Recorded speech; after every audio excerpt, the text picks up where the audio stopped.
आपण पाहताय महाधुरळा।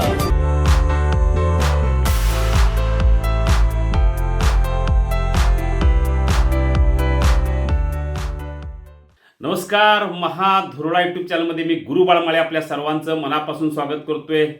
कोल्हापूर जिल्हा परिषदेचा निकाल लागला।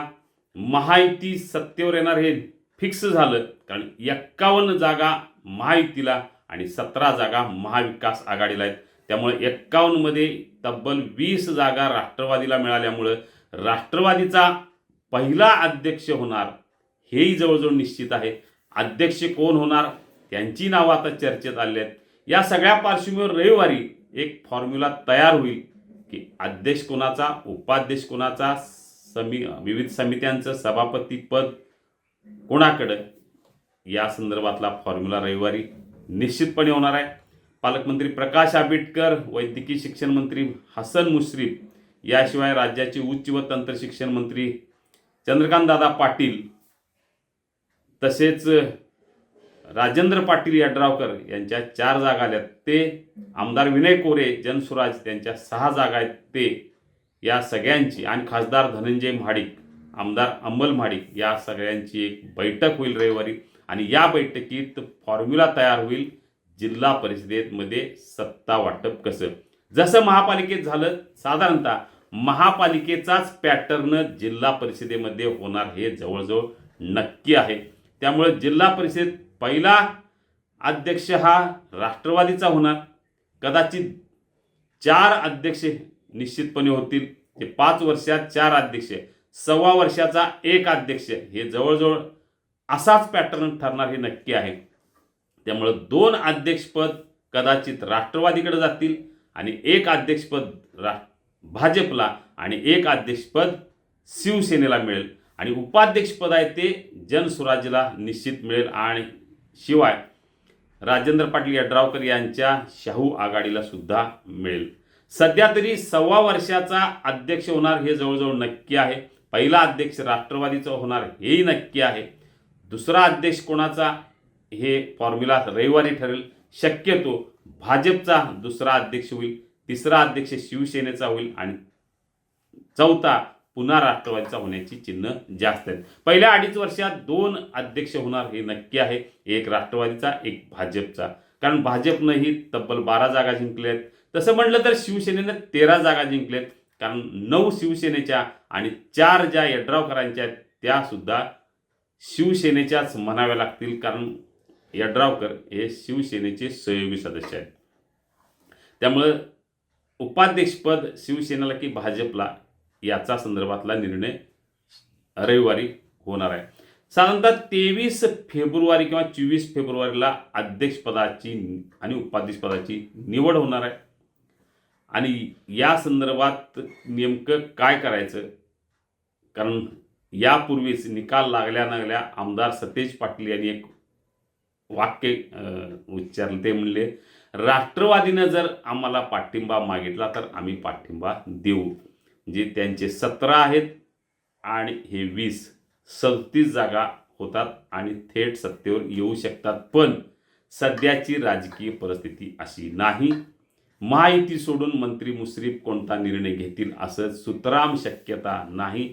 त्यामुळं महायुतीतल्याच सगळ्यांना सोबत घेऊन शिवसेना, भाजप, शाहू आघाडी, जनस्वराज या सगळ्यांना घेऊन मंत्री मुश्रीफ हे आपली सत्ता स्थापन करतील, राष्ट्रवादीचा अध्यक्ष करतील हे जवळजवळ नक्की आहे।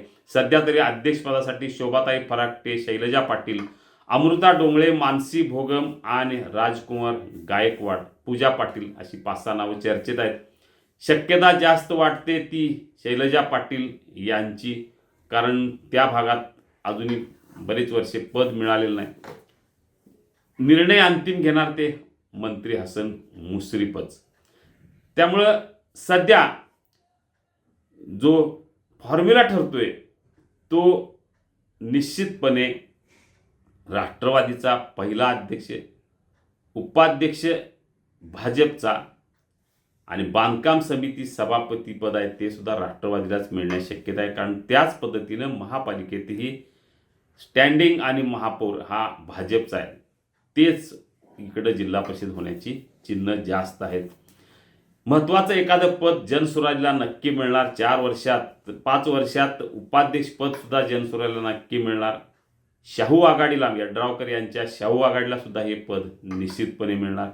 म्हणजे महायुतीतले जे काही 4 प्रमुख घटक पक्ष आहेत त्या सगळ्यांना पद निश्चितपणे मिळणार. फक्त आता उपाध्यक्षपद लगेच कोणाला किंवा बांधकाम समितीचं सभापतीपद लगेच कोणाला, हाच फॉर्म्युला रविवारी ठरणार आहे. कारण आता सगळे मंत्री काही दिल्लीत आहेत, काही मुंबईत आहेत. त्यामुळे ते सगळे येतील रविवारी आणि रविवारी बैठक होईल आणि या बैठकीत फॉर्म्युला निश्चितपणे होणार. सध्याचा फॉर्म्युला साधारणतः असाच आहे की राष्ट्रवादीचा अध्यक्ष, भाजपचा उपाध्यक्ष पहिले 6 वर्षे, त्यानंतर याच पद्धतीनं भाजपचा अध्यक्ष होईल, शिवसेनेचा उपाध्यक्ष होईल आणि पदांचं एकूणच वाटप होईल. ते वाटप नेमकं कसं करायचं या संदर्भातला निर्णय रविवारी निश्चितपणे होणार. पण जनसुराज्य यामध्ये असणार, त्यांना पद मिळणार. याशिवाय राजेंद्र पाटील यड्रावकर यांची शाहू आघाडी यामध्ये असणार, त्यांनाही पद मिळणार हे नक्की आहे. फक्त विरोधात असतील ते काँग्रेस 15, स्वाभिमानी 1 आणि शिवसेना उभाटा 1, 17 जागा विरोधात आणि 51 जागा महायुतीमध्ये एकत्र असतील. या सगळ्यांना, या ज्या प्रमुख घटक पक्ष आहेत महायुतीतले त्या सगळ्यांना पद मिळणार आहे. पदाचा फॉर्म्युला रविवारी निश्चित होईल. समजा शनिवारी आज आपल्याला कळेल की नेमका पदाचा फॉर्म्युला काय. महाधुरळा यूट्यूब चॅनल पाहत राहा. आपल्याला उद्याची बातमी आज निश्चितपणे मिळेल, कारण 100 बातम्या तंतोतंत खरं ठरलेलं हे एकमेव चॅनल आहे. धन्यवाद.